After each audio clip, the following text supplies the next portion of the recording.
eu confesso a vocês que essa preparação para essa mensagem, Deus tocou muito na minha vida. Foi algo assim que Deus falou muito comigo. E eu vou trazer uma mensagem para vocês que eu confesso que em toda a minha vida como cristão, eu acho que eu não ouvi ninguém pregar sobre essa palavra. Eu não me lembro, eu pelo menos não estive, que eu me lembro, em uma igreja onde alguém pregou sobre isso. Tá? E é uma mensagem que tem como personagem um simples agricultor. E o que me impressionou foi que esse homem, né, a história dele está escrita no livro de Reis.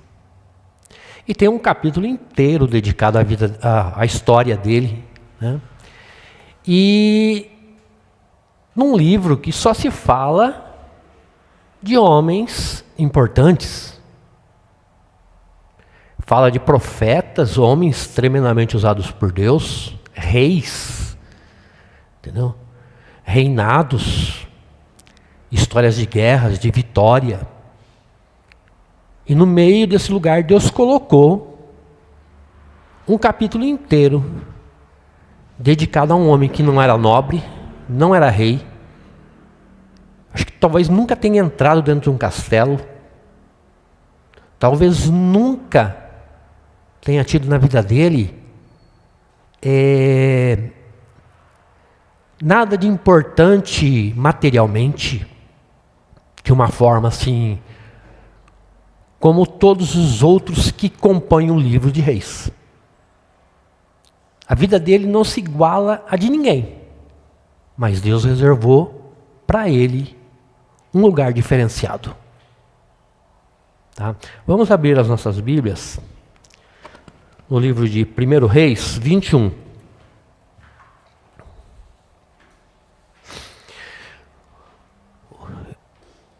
O título dessa ministração, tá, é A Vinha que Custou Sangue. Eu queria destacar esse título porque esse título é muito importante. Tá?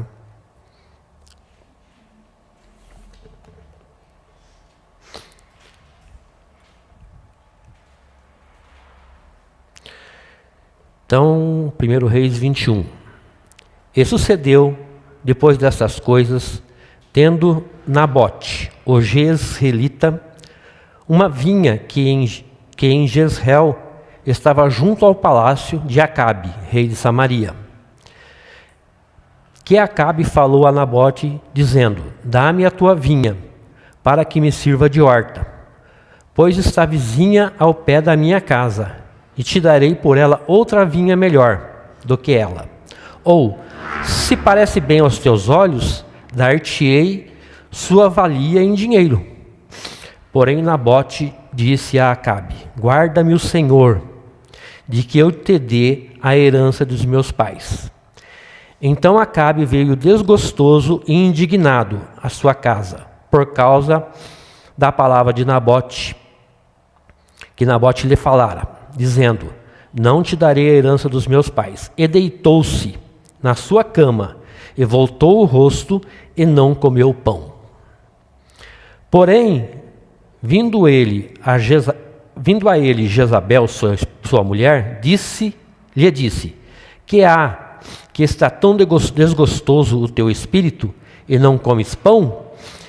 E ele lhe disse: porque falei a Nabote, o jezreelita, ele disse: dá-me a tua vinha por dinheiro, ou, se te lhe apraz, te darei outra vinha em seu lugar. Porém ele disse: não te darei a minha vinha. Então Jezabel, sua mulher, lhe disse: governas tu agora no reino de Israel? Levanta-te, come pão, e alegra-te o teu coração, e eu te darei a vinha de Nabote, o jezreelita. Então escreveu cartas em nome de Acabe, e as selou com o seu sinete, e mandou as cartas aos anciões, e aos nobres que havia na sua cidade, e habitavam com Nabote. E escreveu nas cartas, dizendo: apregoai um jejum, e ponde Nabote acima do povo, e ponde defronte dele 2 homens, filhos de Belial, que testemunhem contra ele, dizendo: blasfemaste contra Deus e contra o rei, e traze-o fora e apedrejai-o para que morra. E os homens da sua cidade, os anciões e os nobres que habitavam na sua cidade, fizeram como Jezabel lhes ordenara, conforme estava escrito nas cartas que lhe mandara.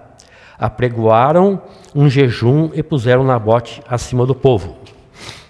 Então vieram 2 homens, filhos de Belial, e puseram-se defronte dele, e os homens, filhos de Belial, testemunharam contra ele, contra Nabote, perante o povo, dizendo: Nabote blasfemou contra Deus e contra o rei, e o levaram para fora da cidade, e o apedrejaram com pedras e morreu. Então enviaram a Jezabel, dizendo: Nabote foi apedrejado e morreu. E sucedeu que, ouvindo Jezabel que já fora apedrejado Nabote e morrera, disse Jezabel a Acabe: levanta-te e possui a vinha de Nabote, o jezreelita, e a qual ele te recusou dar por dinheiro, porque Nabote não vive, mas é morto. Amém? Nós vemos aqui, né, uma passagem sobre o vale, né, de Jezreel, um lugar muito fértil. E toda vez que eu tenho a incumbência de trazer uma ministração, eu fico orando para Deus me dar uma referência, algo que eu possa começar, né, a preparar a minha ministração. E eu sigo um canal, né, de uma moça brasileira que mora em Israel.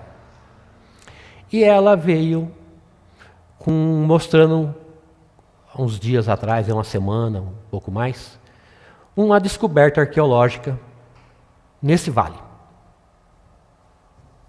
E aí eu assisti. Lá ela mostrou as muralhas que foram descobertas, o local onde era provavelmente presumivelmente, né, o castelo, que na realidade não era um castelo, era muito mais, era uma fortaleza, um complexo, né, muito grande, que incluía, né, o castelo, incluía toda a parte para exércitos, toda a parte para tudo que o rei necessitasse em caso de uma guerra. Era uma casa de verão do rei. Né? Mas tinha toda a segurança, foi construído em cima de um monte, porque dava toda uma visão estratégica em caso de guerra, para a segurança do rei. Né? E foi feita uma pesquisa e queriam saber, né, o que se cultivava ali em volta. Né? E foram pesquisar e alguém se interessou em saber onde que podia ser plantada uma vinha naquele lugar. Né? Aí eles escolheram a amostra da terra de toda a região ali, tudo em volta ali, e concluíram que só em um lugar tinha o terreno apropriado para se cultivar uma vinha. Tá? Esse lugar foi pesquisado e foi descoberto realmente que ali tinha a produção de uma vinha. Mostrou, inclusive, né, o lugar é uma região assim, muitas pedras enormes, grandes, e eles cortaram as pedras e fizeram um buraco onde eles faziam a fermentação das uvas, faziam a colheita, jogavam, pisavam as uvas, tudo ali, lugares para os jarros, tudo como se fosse mesmo um lugar de produção de vinho. E ficava do lado da muralha, como descreve essa palavra aqui. Aí eu falei assim, poxa vida, né, que interessante essa passagem. E fui pesquisar. Aí uma coisa me chama a atenção aqui, outra ali, eu fui me interessando, falei, nossa, é aqui que eu vou ministrar. Aí eu quis saber o que tinha de tão importante nessa vinha, o que tinha de tão importante nesse lugar, tudo. Tá? E para começar a dar para vocês, eu vou precisar trazer um pequeno contexto histórico, tá? Para que vocês possam ter uma noção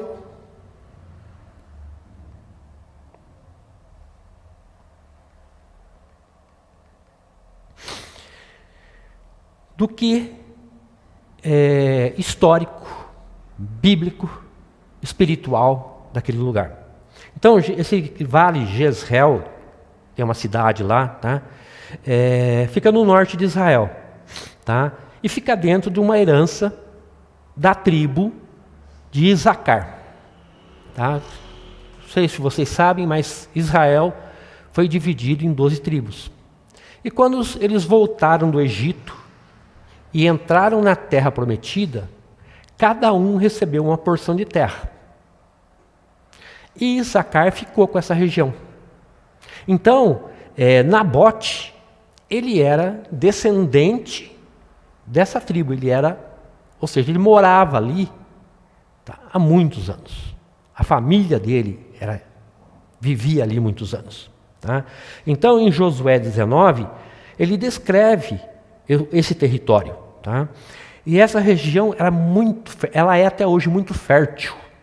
É uma região assim estratégica, que ela produz muito alimento. Você pode plantar de tudo ali. Tá? E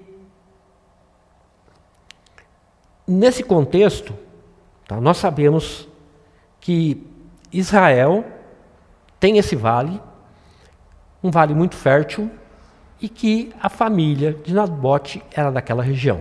Tá? Agora, vamos falar sobre vinha. O que é uma vinha?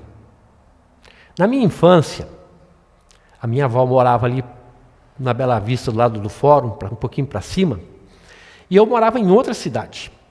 Eu morava em Havaiandava. Ninguém sabe onde é, ninguém nunca ouviu falar, certo? Tinha uma plaquinha lá, visite antes que acabe, né? Não sei se a plaquinha está lá ainda, mas, né, é uma cidadezinha minúscula. Para você ter uma ideia, tinha um policial na cidade, que era meu tio. Tá? Então, a cidade era muito pequena, tinha a igreja católica no centro, a gente morava ali. E nas férias a gente pegava o trem e vinha para Bauru. E a casa da minha avó era de madeira, e ela tinha uma parreira enorme de uva, que cobria assim um pedaço, como daqui lá no fundo ali, depois que o pessoal está ali, era aquela parreirona enorme. Então quando a gente chegava ali, aquelas parreiras tudo por cima, tudo com cacho de uva.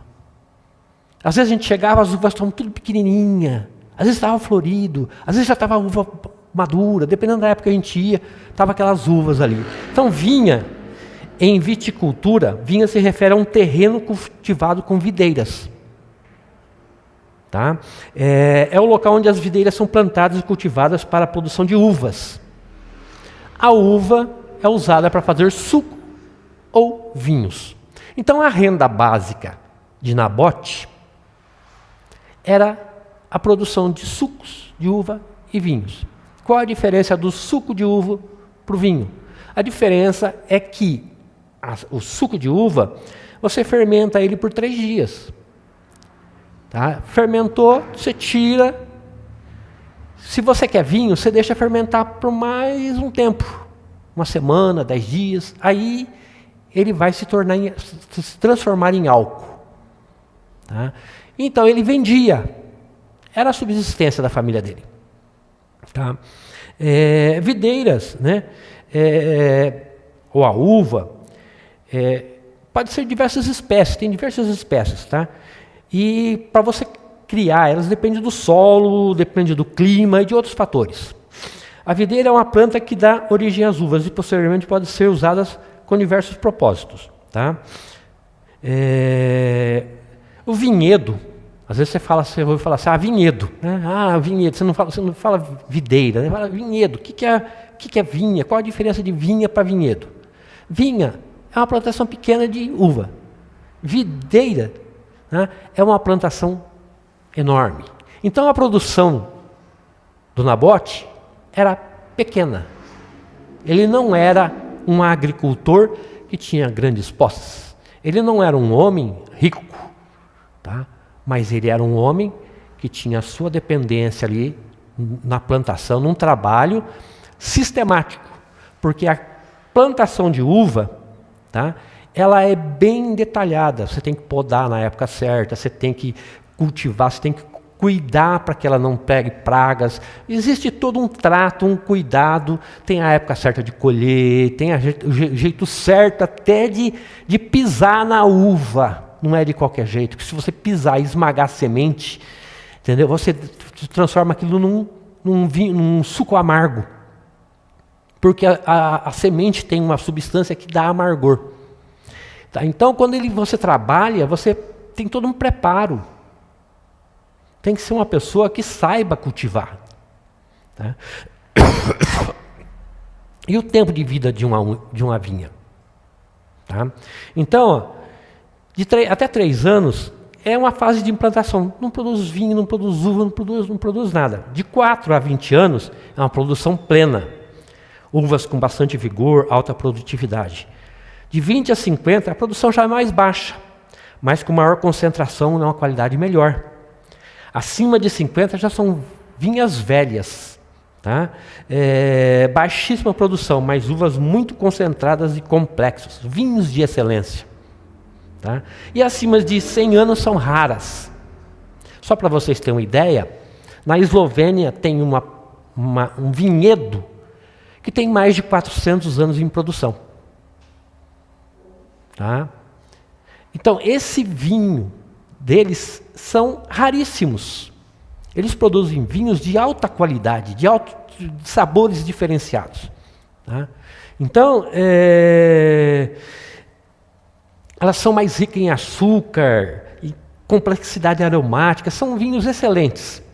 Não é para qualquer bico como o meu. Né?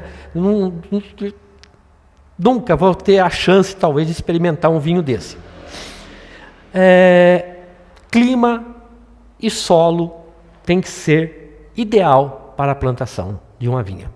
Se você pesquisar na internet, você vai descobrir até a temperatura, o tipo de solo, tudo. Tem um monte de restrições. A terra de Nabote tinha essas qualidades. De toda a região, foi comprovado cientificamente, nessa pesquisa arqueológica, que aquele lugar, de todo o vale, era o lugar adequado para a plantação de vinha. Tá? Mas a vinha, quando você fala em vinhedo, em uva, você tem um contexto, além desse histórico, para que serve a uva, como é feito e tal, você tem um outro contexto espiritual. Se você pegar a Bíblia e começar a procurar e fazer uma pesquisa sobre vinho na Bíblia, sobre vinhedos, sobre plantação, vinhas, essas coisas, você vai ver muitas passagens. Muitas. Tanto que a primeira que quando os 12 espias vão para a Terra Prometida para visitar a Terra Prometida, para espiar o que tinha lá, a história nos conta, a Bíblia nos conta, nos relata que quando eles voltaram, eles trouxeram um cacho de uva que precisava de 2 homens para carregar. Tá? Então, para você ter uma ideia, e na Bíblia, a Bíblia faz diversas referências a vinho e vinhedos. Possui um significado simbólico profundo. O povo de Deus, a vinha, tá? Ou é comparada com o povo de Deus, Israel e a igreja. É comparado, é representado com a bênção e a prosperidade, a responsabilidade espiritual e o relacionamento entre Deus e o povo. A Nathalie leu hoje, João 15. Eu sou a videira verdadeira e meu pai é o agricultor. Quando a Nath leu ali, eu falei, oh, glória a Deus. Glória a Deus, porque João 15:1. Eu sou a videira verdadeira e meu pai é o lavrador. 2. Cadê a nossa... Toda vara em mim que não dá fruto, atira. E limpa toda aquela que dá fruto, para que dê mais fruto. 3. vós já estáis limpos pela palavra que eu vos tenho falado. Estai em mim e eu em vós. Como a vara de si mesma não pode dar fruto, se não estiver na videira, assim também vós, se não estiverdes em mim, eu sou a videira, vós sois a vara. Quem está em mim e eu nele, este dá muito fruto, porque sem mim nada podereis fazer. Se alguém não estiver em mim, será lançado fora, como a vara, e secará, e os colhem e os lançam no fogo e ardem. Então, ó a representação, a importância da vinha, ao ponto de Jesus se comparar. Eu sou a videira verdadeira. Então nós vemos aqui que é um simbolismo, é algo espiritual que a gente não pode simplesmente deixar passar. Tá? Agora nós já conhecemos qual é o significado da vinha na vida de Nabote, na Bíblia e também na nossa vida. Agora nós vamos saber quem era Acabe. Porque a gente vê no livro de Reis, diversos reis, mas Acabe, tá? Ele foi o rei de Israel, do norte, de 874 a.C. Tá? Ele era filho de Omri, rei poderoso e fundador da capital Samaria. Casou-se com Jezabel, filha do rei Etibal. Foi um dos reis mais perversos de Israel, segundo os relatos bíblicos. Fez Acabe o que era mal aos olhos do Senhor, mais do que todos os que foram antes dele. 1 Reis 16:30. Ele era um homem, tá, que estabeleceu o culto a Baal em Israel, construiu um templo para Baal em Samaria, perseguiu os profetas do Senhor, foi politicamente forte, mas espiritualmente corrupto. Ele era um rei. Para você ser rei, você tinha que ter uma unção com óleo feita por um sacerdote. Mas ele se casou com uma princesa fenícia, cujo pai, ele era um sacerdote de Baal. Ele trouxe para dentro de Israel e se contaminou. E depois que ele se contaminou, ele contaminou a nação. Porque ele permitiu que isso se alastrasse. Ele mesmo construiu templos. Né? Na realidade, ele estava submisso à mulher. Né? Ele governava, mas a gente vê no texto de Nabote que era ela que tomava a decisão, pegava o anel dele e botava lá o sinete dele, entendeu? E dava a ordem. Nós vemos aqui, né, que ele foi um homem, entendeu, que permitiu, mesmo sendo um ungido de Deus, ele permitiu a corrupção e a idolatria em Israel. E quem era Jezabel? Ela era esposa do Acabe, filha de Etibal, rei sacerdote rei de Baal, trouxe a idolatria e o culto a Baal e a Será, perseguiu e matou os profetas, influenciou Acabe a se afastar completamente de Deus. Ela é símbolo de corrupção, manipulação espiritual e rebelião contra Deus. No Apocalipse, em Apocalipse 2:20, Jesus menciona Jezabel como um espírito de engano e sedução.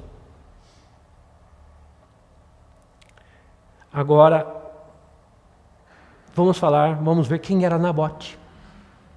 A gente já falou alguma coisa sobre ele, mas vamos ver. Ele era um israelita fiel, dono de uma vinha. Seu nome Nabote significa frutífero, produzir frutos ou brotar, que confere uma conexão com a terra e com o cultivo. A vinha dele, ele morava do lado do palácio do rei Acabe, que indica que ele tinha uma propriedade valorizada.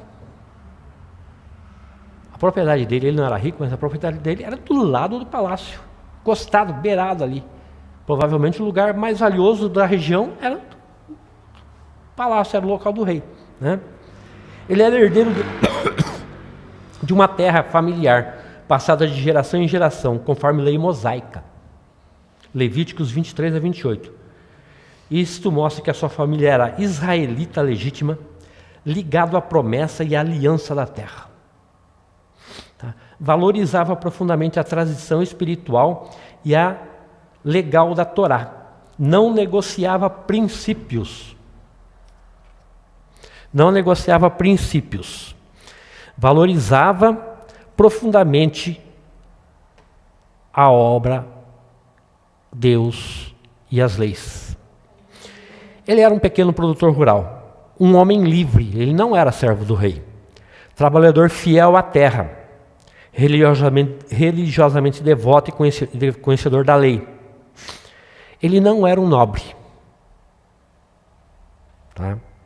Mas sua posição era estável, respeitada e valorizada, pois até a sua terra interessava ao rei. Tá? Homem temente a Deus, fiel à tradição e à lei. E ele se recusou a se submeter aos desejos do rei. Ele recebe uma oferta. Nós falamos da vinha, do Nabote, do Acabe, falamos tudo. Agora vamos falar da proposta de Acabe. E eu chamaria de a oferta que testa os princípios. Para nós, se você fosse parar hoje para analisar, seria uma transação comercial simples. O seu vizinho se interessou pelo seu terreno e quer comprar. Ele não te dá a chance, você quer em dinheiro? Ou você quer uma outra propriedade? Nós podemos negociar, me interessa. Vamos fechar negócio? Vamos, tá, acabou. Mas não era bem assim.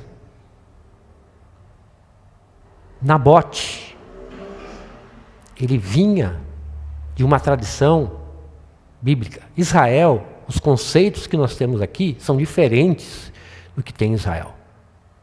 Lá tem as leis que eles seguem, que diz que a terra não é propriedade nossa.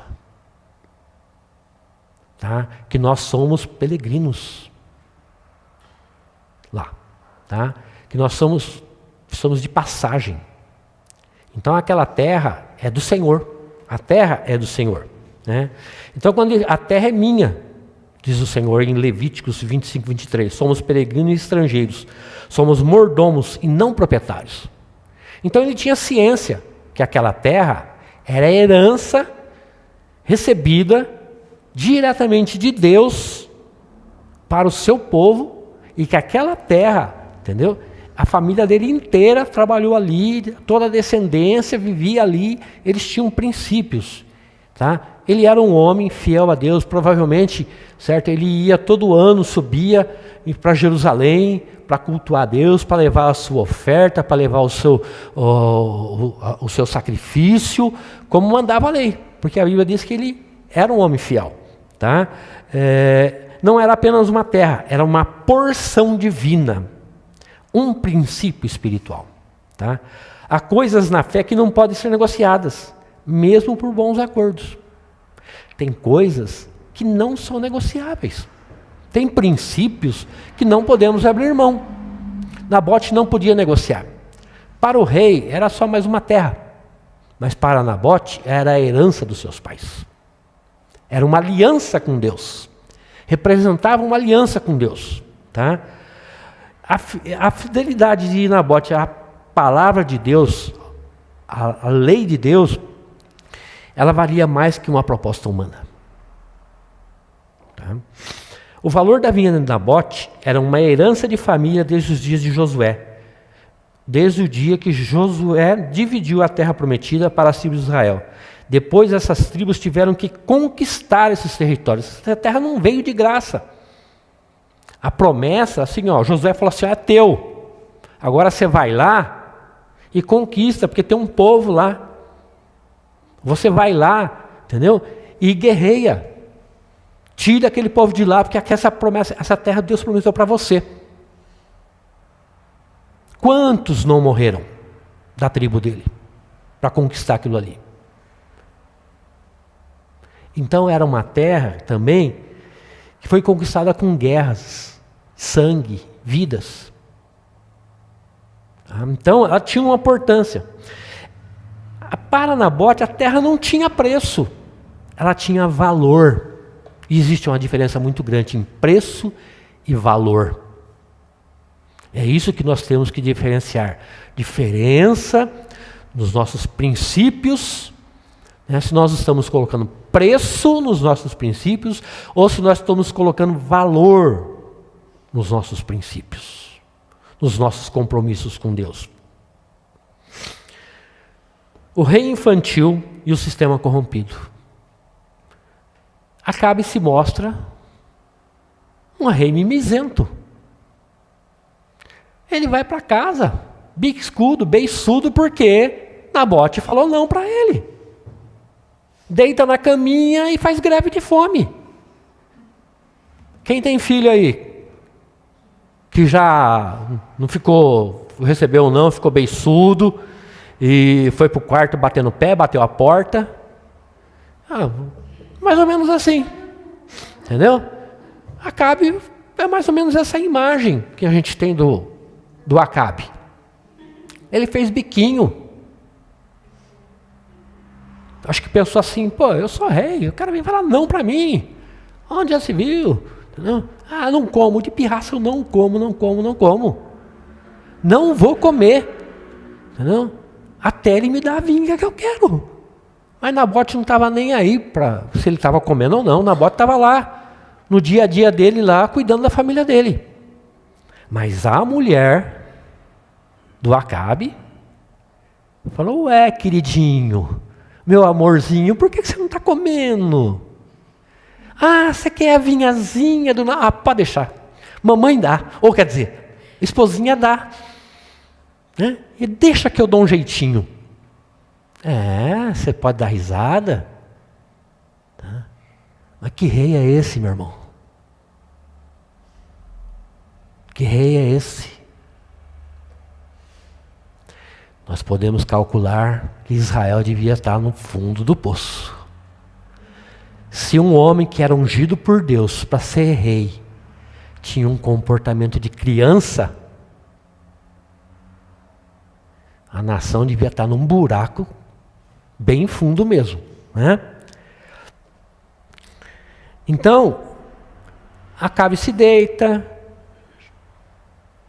Jezabel toma as rédeas, e o sistema religioso e político unidos para encobrir o pecado. Dá o seu jeitinho, vamos dar um jeitinho, vamos resolver o problema, né? Aí, Jezabel não matou com espada, ela matou com culto. Aí é que a coisa pegou. Se tivesse feito que nem Davi, foi lá e mandou matar o cara,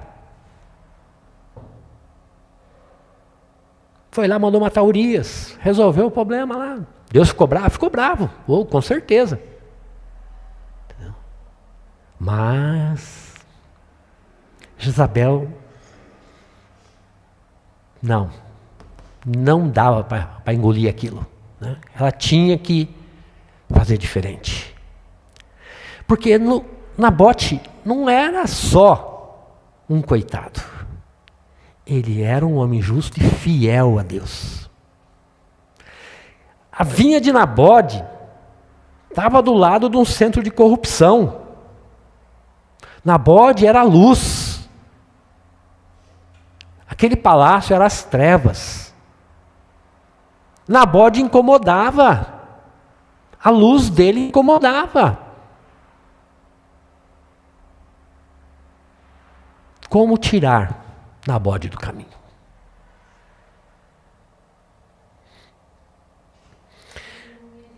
A fé usada como ferramenta de morte. Jejum convocado. 2 testemunhas forjadas. Acusação, blasfêmia contra Deus. Punição, apedrejamento. Se coloca no lugar de Nabote, trabalhando. Vai ter uma reunião lá na praça lá. É para todo mundo ir. É para todo mundo jejuar, que vai ter não sei o que lá. Vai todo mundo lá. Chega lá, coloca ele e os filhos dele, que aqui não fala. Tá? Mas em 2 Reis fala. Que não foi só ele que foi morto. Todos os filhos morreram também. Eles queriam a herança de Nabote. E os filhos tinham que morrer. Foi acusado. 2 falsas testemunhas e apedrejado. Acusação, julgamento e execução. Sumária. Não teve apelação, não teve testemunha contra, não teve nada. Parece muito com um país aí que eu conheço, que ultimamente anda fazendo um monte de julgamento e de tudo atropelado e culpando todo mundo e fazendo um monte de coisa que a gente vê que é injustiça. Foi assim que foi feito, foi uma injustiça.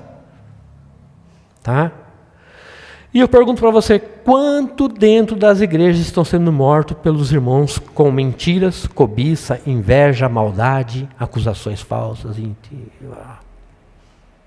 Porque aqui, Jezabel, ela não matou a espada, ela não usou a faca, não usou a arma, não. Ela matou com culto. Ela usou a religião. Ela usou os homens, entendeu? Que deveriam zelar pela fé para acusar e matar. Acusar, condenar e matar Nabote.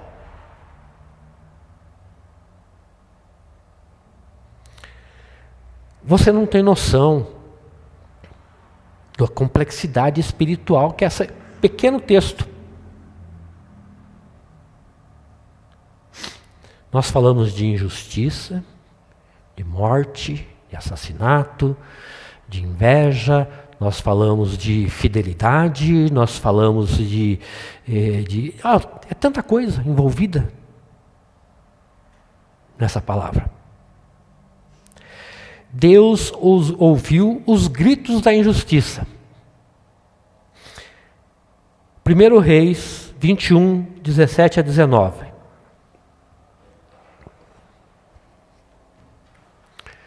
1 Reis 21.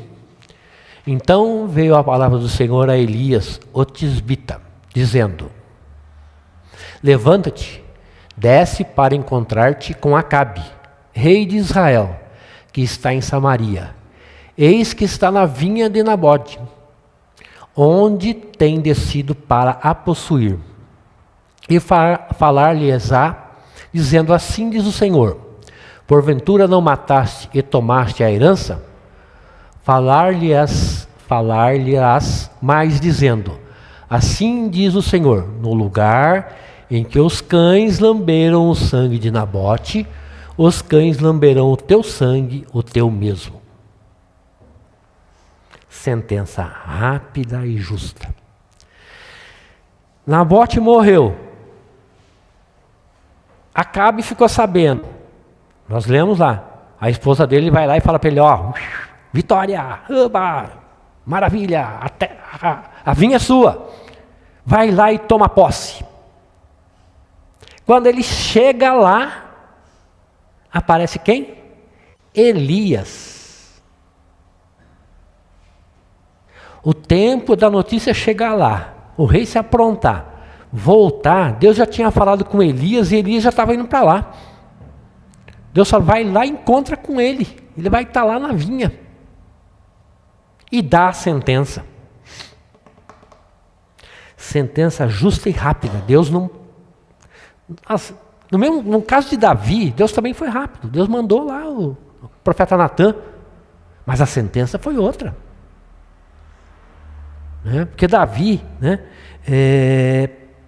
tinha um outro contexto. Elias é enviado por Deus e encontra Acabe. Ele estava lá para possuir a esperança e a justiça divina. Deus não se calou. Deus não deixou impune. Deus levantou Elias para denunciar o mal. Nabote não morreu em vão. Agora, preste atenção no que Deus fez por Nabote. A Bíblia dá destaque a Nabote, um homem sem cargo, sem coroa, sem púlpito, mas com temor a Deus e convicção da verdade. Mesmo sem herdeiros vivos, Nabote teve seu nome preservado pela justiça de Deus. Jeiel foi ungido como vingador profético. Também foi comissionado por causa da injustiça contra Nabote. Segundo Reis 9:25. Jeiel foi um homem que foi instruído por Deus, usado por Deus, para executar a sentença na vida de Acabe e na vida de Jezabel. Nós não lemos aqui qual é o final deles, qual a sentença que Deus deu. A do Acabe apareceu aqui, no mesmo lugar que o sangue do outro foi derramado, o sangue dele seria derramado. Jezabel cairia de cima do castelo, da muralha do castelo, tá? E seria comida pelos cães. Tá? Quando foram procurá-la para enterrar, só tinha a cabeça e mão e pé, porque o resto tinham comido tudo. Tá? Então, Jeiel foi o homem usado por isso. Tá? Isso mostra que Deus conhece o justo pelo nome, mesmo quando o mundo tenta apagá-lo. Isso mostra que Deus se importa com os esquecidos, com os calados, com os injustiçados que não têm voz. Deus enviou Elias por causa de um agricultor. O céu não ignora a fidelidade.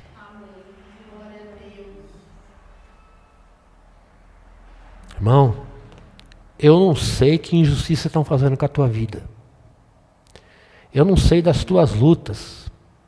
Mas tenha certeza, Deus sabe tudo. Deus vê tudo. E se Ele resolver agir, pode ser no seu trabalho, pode ser na tua família, pode ser, olha, se for dentro da igreja que você estava antes, algum problema lá atrás lá que acabaram te injustiçando,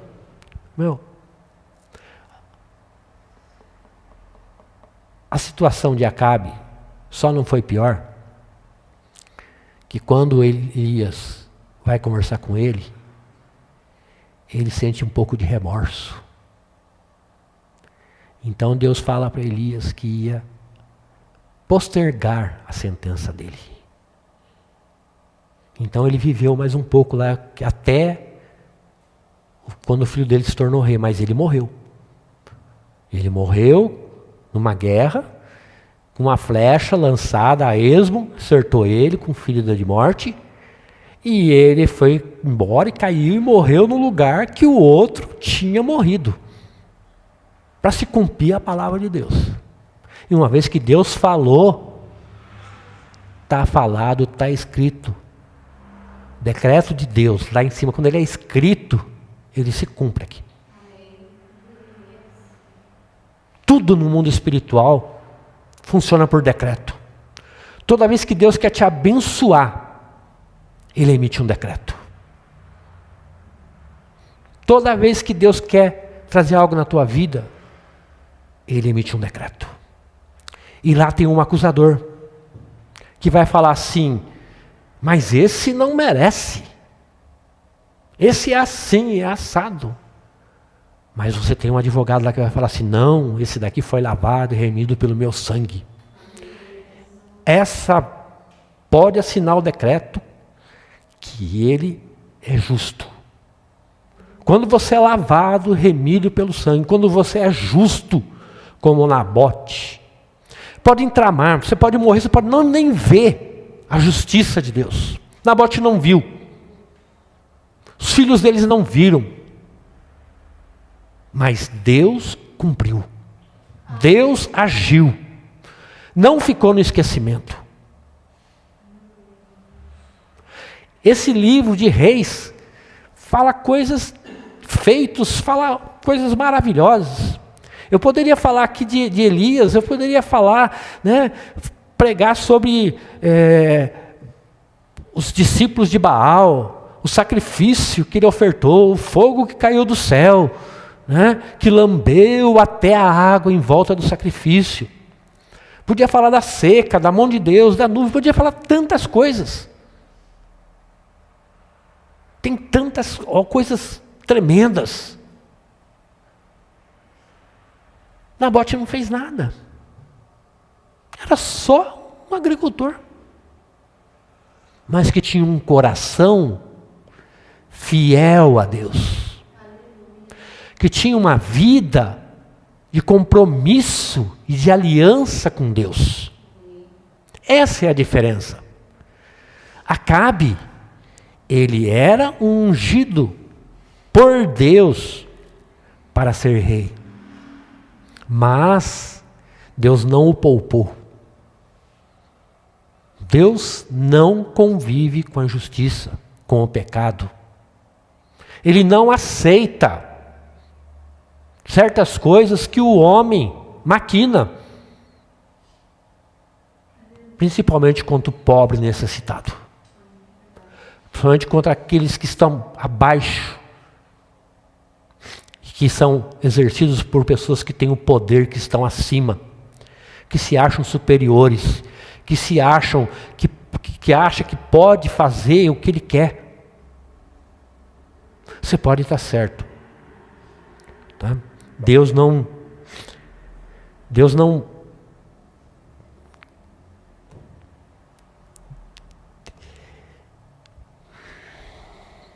se alegra. Pelo contrário, Deus deve olhar e falar assim: eu não acredito. Como que? Quanta decepção. Acho que mesmo Deus sabendo da natureza humana, do pecado, sabendo da condição humana, essas coisas devem machucar o coração de Deus. Devem entristecer a Deus. Por isso que Deus às vezes age rápido.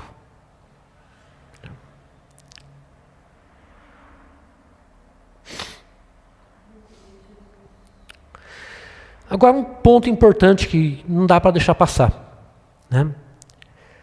A substituição profana. Qual era o objetivo de Acabe?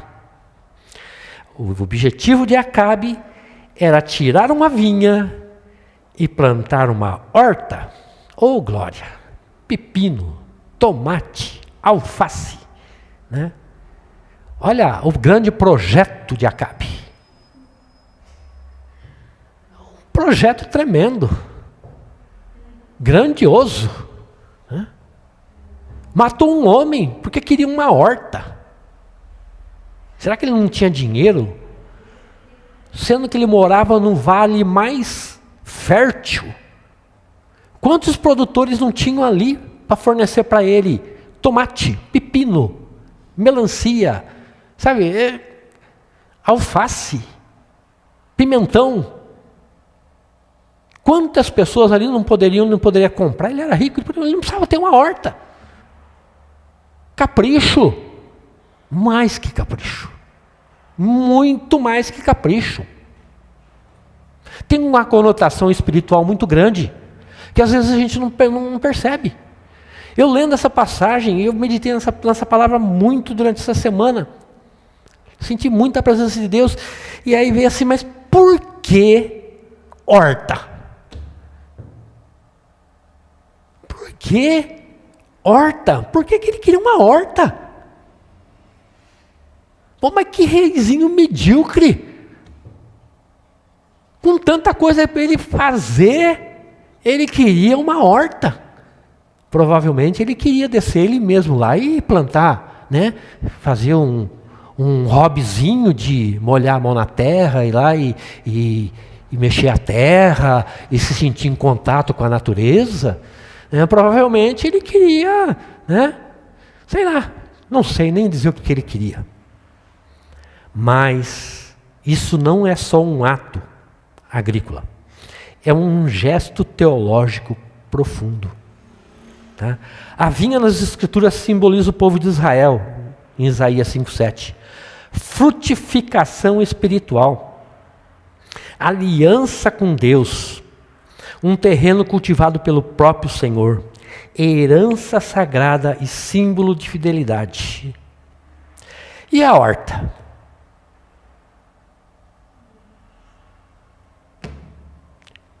Produção para consumo imediato, cultura de subsistência, sem frutos permanentes, algo utilitário, prático e efêmero. Ele estava trocando algo que fazia uma associação do homem com Deus por algo que era passageiro, que era efêmero, que não tinha valor, que o valor era mínimo. Tá? Trocar algo espiritual pelo funcional. Tá? A vinha representa uma vida frutífera no espírito. A horta representa uma vida pragmática, imediatista. Quantas vezes nós não trocamos a nossa vinha, o nosso relacionamento com Deus por algo corriqueiro, por algo passageiro? Quantos não trocam Deus pela esposa? Acabe trocou. Acabe trocou. Ele provavelmente casou, né? Com aquele pensamento que nós temos hoje. Quando eu casar, ela vai para a igreja comigo, né? Aí nós dois vamos ser crente, né? Aí o que acontece? Ela não vai e ele vai para o mundo. Oh, que maravilha! Não é assim? E quando é o contrário? A mulher casa toda feliz, festinha, vestido de noiva, né? Que bênção! Tem o meu varão, né? Aí ele bebe, mas não tem problema. Eu oro e ele larga a bebida. Ele fuma um craquezinho, mas não tem problema. Eu oro e ele sai do craque, né? Oh, glória! Aí ele vai ser uma bênção. E passa 20 anos e ela está lá orando. E o cara está definhando no crack. Já está só osso, nem pó não tem mais, só osso. Certo? Então, você pensa que é mentira? Você pensa que eu estou brincando? Eu estou falando sério. Tem gente que acredita no conto da carochinha, que acredita em Saci Pererê, que acredita, sabe, em Papai Noel. Fica esperando no dia 25 de novembro, né? No dia 31, sei lá que dia que é, não interessa, não importa. Fica esperando, faz uma chaminé de papelão lá e fica esperando embaixo para ver se o Papai Noel desce. E Papai Noel não vai descer. Entendeu?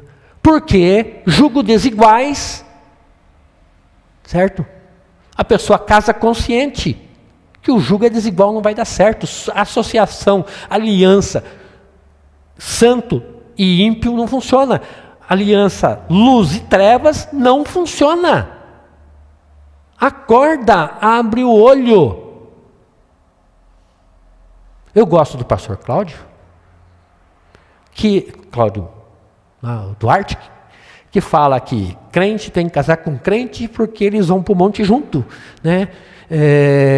Macumbeiro casa com macumbeiro, eles vão lá para o terreiro trocar o pescoço do frango, né? Enfim, cada um vai junto lá para o seu lugar. Mesma fé, mesmo rumo, mesmo caminho, mesma direção. Aliança, caminha junto. Não adianta você casar, você viver, você pensar que a pessoa vai para lá e que Deus vai trazer para cá. Deus só vai trazer para cá se Ele quiser vir para cá. Livre-arbítrio. A pessoa não vai, sabe, Deus não vai chegar lá e falar assim, ela orou, eu quero você de volta. Ela orou, eu estou te trazendo, mas eu não quero, mas vem cá, volta para cá, porque ela está orando, está pedindo. Ele tem que querer, ela tem que querer. Tem que abrir mão, tem que se arrepender, tem que confessar os pecados.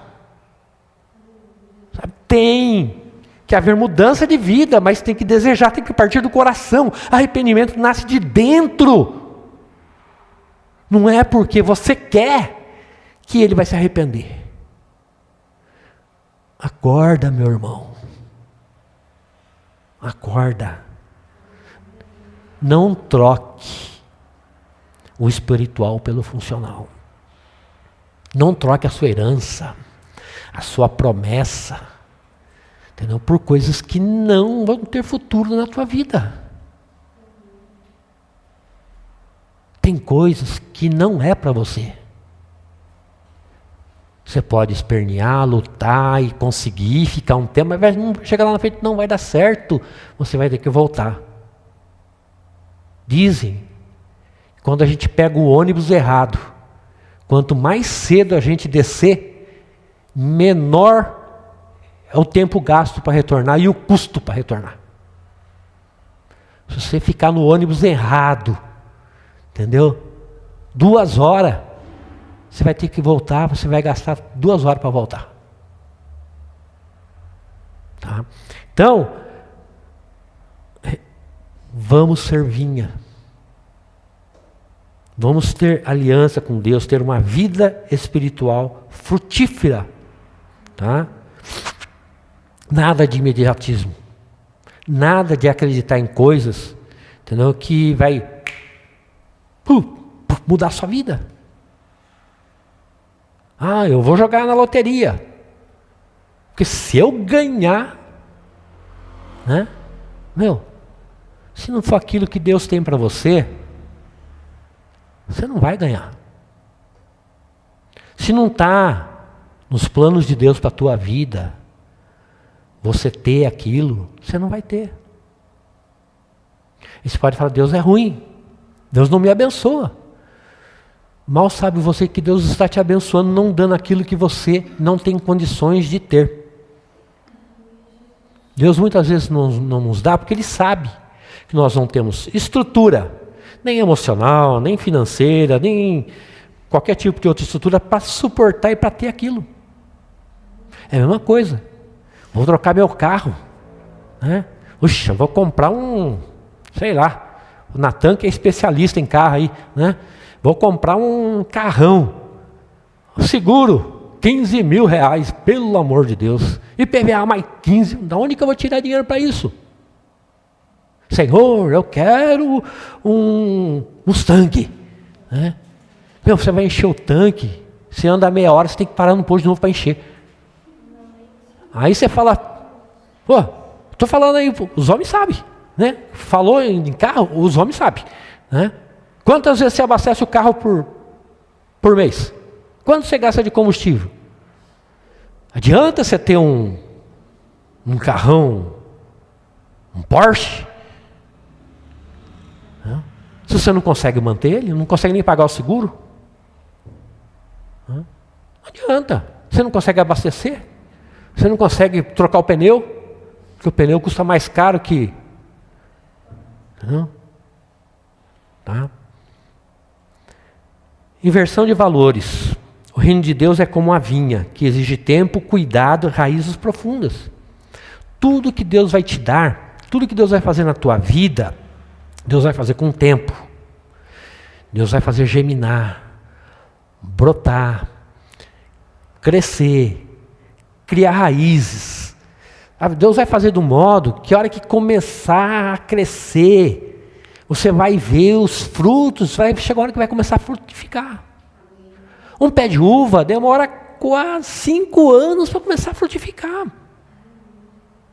O que Deus quer fazer na tua vida, entendeu? É fazer você ter raízes profundas, que te sustentem num caminho, te sustentem a tua vida. E Deus vai cuidar de você, Deus vai, vai demorar. Pode demorar. Mas Deus está fazendo uma obra na tua vida. Deus não tem pressa. Ele vai fazer bem feito. Ele vai fazer com carinho, Ele vai fazer com atenção. Ele vai cuidar de você. E você vai crescer, você vai frutificar, e você vai ver os seus frutos. E você vai olhar e vai falar assim, nossa Deus, quanta coisa boa, quanta obra boa o Senhor tem feito na minha vida. Quem eu era e quem eu sou. Quem eu era.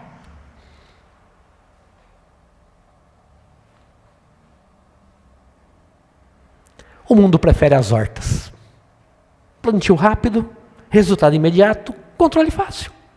Para que eu quero complicar minha vida? Por que eu vou esperar? Para que eu vou esperar? Se não der certo, começa de novo. Casa, separa. Ah, não deu certo, separa.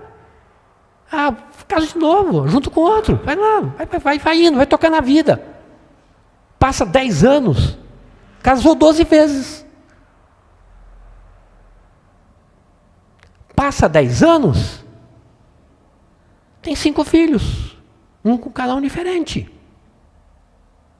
Tempo de Deus na tua vida. Presta atenção. Coloca a tua vida no caminho de Deus. Deixa Ele fazer a obra. Deixa Ele cuidar de você.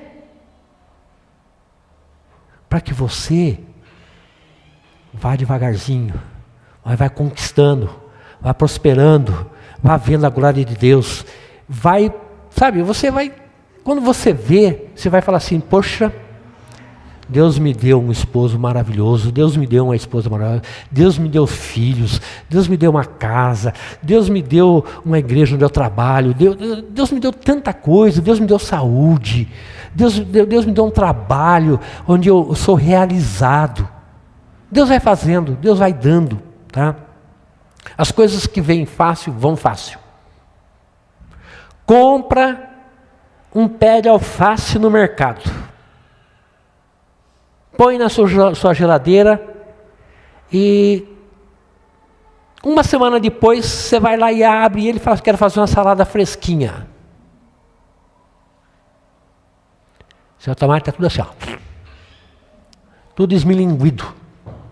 Você vai pegar aquelas folhas assim, está tudo murcha. Isso é o resultado do mundo que prefere as hortas. Pode parecer bonito a hora que você pegou lá na prateleira.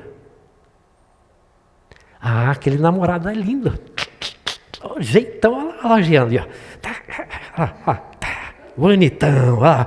Oh, coisa linda, né? Passa um ano, aquele traste, aquele infeliz, aquele não sei o quê, aquele não sei o quê, e blá blá blá, e blá blá blá, né? Nossa, aquela moça linda ali, oh glória, é bênção na minha vida, né? Um ano depois, trobofou, coisa ruim, levou 50% do meu salário, levou a metade do meu carro, levou a metade da minha casa, né? Meu irmão. Espera em Deus. Deus não tem pressa. E quando Ele faz bem feito. Quando Deus age, Ele faz bem feito. Quando Deus prepara e Deus toca na sua vida e você deixa Ele falar assim, Senhor, eis-me aqui, faz segundo a Tua vontade. Eu entrego a minha vida a Ti, Senhor, eu me coloco aqui, Senhor, eu quero ser uma vinha, Senhor, eu quero ter frutos, Senhor amado, que vai adoçar a boca das pessoas, Senhor. Eu quero ser, Senhor amado, Deus, algo, Senhor, que traga conteúdo para a vida das pessoas. Senhor, eu quero ser um instrumento nas Tuas mãos. Quando você falar assim para Deus, e Deus fala assim, espera um pouquinho. Eu vou jogar a sementinha na terra, a semente vai ter que morrer. O teu velho homem vai ter que morrer. E quando você achar que morreu tudo, Deus germina lá para baixo, assim, um negocinho pequenininho, verdinho. Depois sai um para cima, mas vai virando, e desponta na terra, e sai uma folhinha. Depois sai 2, depois sai 3, depois cresce. Quando Deus age na tua vida e você deixa o tempo de Deus, quando você deixa o tempo de Deus atuar na sua vida, você deixa que Deus faça a hora que Ele quiser. Meu irmão, você não vai ser uma horta, algo temporário dentro da igreja. Você não vai ser uma horta na vida do seu esposo. Você não vai ser uma horta na vida da sua esposa. Você não vai ser uma horta no seu trabalho. Você vai chegar e você vai ser uma vinha, porque você vai entrar naquela empresa e ali você vai ser abençoado e você vai crescer ali dentro. A sua casa, na hora que você entrar na vida do seu esposo, você vai ser uma mulher virtuosa, um marido virtuoso, um homem de Deus, um varão perfeito e que vai ser bênção na sua casa. A vinha de Nabote, ao lado da propriedade do rei, a qual o rei tinha que conviver diariamente, tinha um significado espiritual muito forte que precisava ser destruída. A presença de um servo justo e fiel devia incomodar Acabe e Jezabel. Jezabel não queria apenas a vinha, ela queria apagar a linhagem do justo, e foi o que ela fez. Foi o que ela fez com a morte de Nabote e de seus 2 filhos. Segundo Reis 9:26.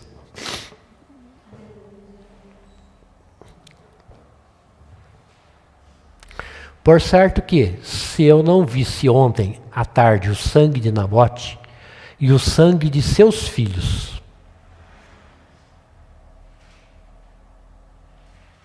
tá? Diz o Senhor, também não te pagaria neste pedaço de campo, diz o Senhor agora.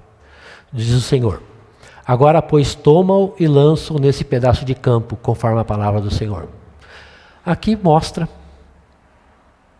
que os filhos de Nabote também foram executados. Tá? Acabe queria uma religião controlável, útil, ao alcance da mão. Ele não queria uma herança que exige fidelidade, trabalho, compromisso. Nabote tinha uma profissão que exigia dele um compromisso, uma fidelidade. Ele tinha que estar todo dia lá, na horta, limpando, cultivando, podando. Nabote não ia se meter a ficar lá no campo dando uma de agricultor. Ele queria algo simples, ele queria uma hortezinha lá, só. Ele não queria aliança, não queria compromisso, ele não queria, fidelidade. O dele é assim, é só para diversão. É só um hobby. Muitas vezes na nossa vida, nós levamos as coisas de Deus como só um hobby. Deus não quer que você seja um robista dentro da casa dele. Deus quer que você seja fiel, que você tenha aliança. Deus quer que você faça aquilo que Ele te chamou. Se você tem um chamado, se você tem uma herança, se você sabe da onde você veio, você sabe quem te chamou, você sabe que está preparado, você sabe, você sente, você vê que a sua vida sem Deus é um buraco sem fundo. A sua vida sem Deus, ela pode ir muito longe. Porque até com reis, Deus não hesitou. Nem sempre a paciência de Deus é eterna. Deus é amor, Deus é cuidado, entendeu? Mas Deus é justiça. E Ele age com justiça. Nabote é um tipo de Cristo. Nós vamos fazer uma analogia de Nabote com Cristo. Um homem inocente, fiel à vontade do Pai, acusado falsamente, morto publicamente, cuja morte foi encoberta pelo sistema.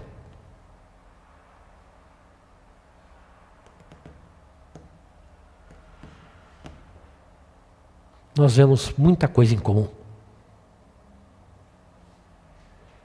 Agora você sabe por quê que Nabote recebeu um capítulo inteiro no livro dos reis. Você sabe por quê? Entendeu? Que Deus, imediatamente após a morte de Nabote, chamou o maior profeta e lhe deu uma missão. Porque não era qualquer um, era um justo que tinha sido injustiçado de certa forma pela própria igreja, usando a igreja, por pessoas que conheciam a palavra de Deus. Jezabel era uma ímpia. Jezabel, ela era uma fenícia. Mas ela era casada com um judeu, com um hebreu. Ela era casada com um homem que conhecia muito bem os costumes, as leis de Israel. E conhecia muito bem as leis de Deus. E certamente ela viu muito. E ela presenciou muita coisa de Deus. Tá. Então, Deus não pestanejou. Tá? Então nós vemos que Nabote prefigura Jesus Cristo, o justo que preferiu morrer do que negociar a sua fidelidade ao Pai. A verdadeira tragédia não foi o assassinato de Nabote. Isso ocorre até hoje. Quantas disputas de terras nós não ficamos sabendo por esse Brasil afora, em que um é morto, outro lá, outro acolá. Isso deve ter todo dia. Em tudo quanto é lugar, tudo quanto é parte do mundo. Tá? Mas a verdadeira tragédia foi a fé usada como escudo do pecado. Isso sim que tirou a Deus do sério. Não era simplesmente porque Nabote era justo e temente a Deus, mas a forma que foi feita a injustiça contra ele, isso tirou Deus do sério. Deus devia estar lá quieto no cantinho dele. Aí de repente, ele põe a mão na cabeça, meu Deus, não acredito. Mais uma do Acabe? Não é possível. Outra vez, novamente, de novo. Esse cara, e essa Jezabel não dá folga? Pelo amor de Deus, eu não... Como é que eles conseguem inventar tanta coisa assim? Elias, corre aqui que eu tenho uma missão para você. Deus deve ter ficado indignado, irado. Sei lá se Deus se ira, né? Ele se ira, mas com certeza, entendeu? Ele ficou chocado. Não sei se ele ficou irado, mas que ele ficou chocado. Eu acho que pela sentença do Acabe e da Jezabel, eu acho que ele se irou um pouquinho, né? Porque falou que ela ia ser comida até pelos cães. E que ela não ia nem ser enterrada, só sobrou a cabeça.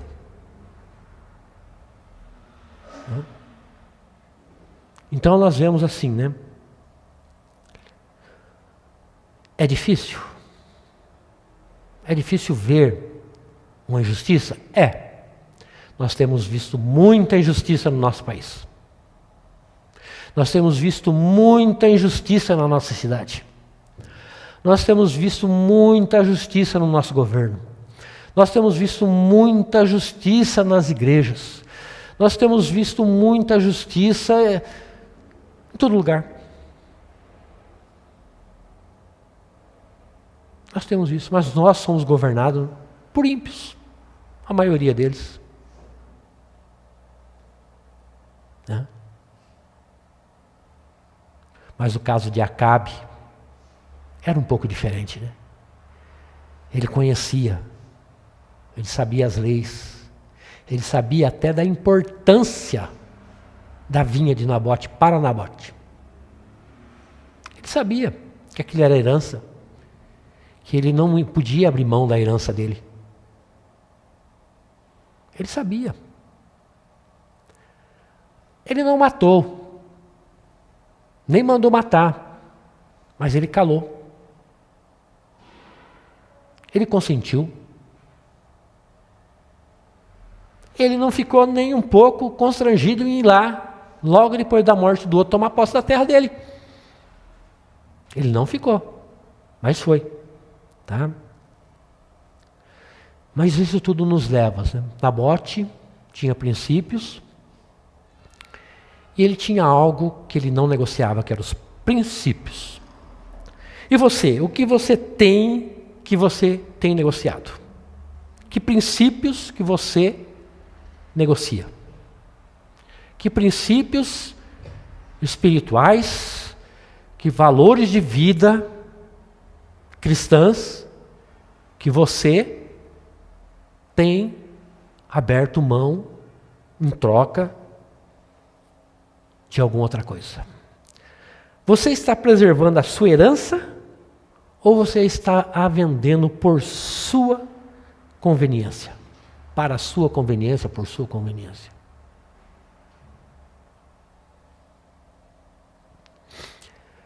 Você tem sido Nabote ou Acabe?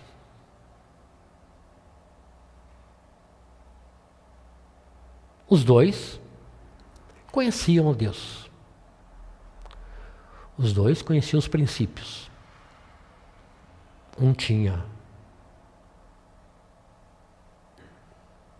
aberto mão, o outro permaneceu fiel. Você tem aberto, tem liberado sua herança, as suas bênçãos, as suas coisas que Deus tem colocado na sua vida? Ou você tem valorizado isso e permanecido no caminho do Senhor? Eu sei que essa ministração foi um pouquinho longa, muito mais do que eu queria. Mas eu sei que Deus hoje ele tem um motivo para falar com você.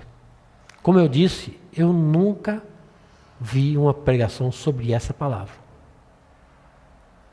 Eu não sei o porquê que Deus me moveu para esse tema. E sinceramente, eu fiquei surpreso e surpreendido com o que eu aprendi com essa palavra. Nem eu esperava que eu pudesse tirar tanto conteúdo e tanto aprendizado dessa palavra. Espero que na tua vida, essa palavra hoje, que Deus use para que você valorize, sabe, a sua vida com Deus, caminhe nos princípios, mesmo que você sofra injustiça, mesmo que venha injustiça, saiba que Deus cuida de você, que Deus zela por você, e que Ele vai, sabe, no devido tempo, fazer justiça contra aqueles que se levantam contra os filhos de Deus. Deus, Ele não esquece. Está tudo anotado lá. Tudo anotadinho. Outro dia eu estava lendo, só mais um minutinho, estou terminando já, tá? Eu estava lendo sobre...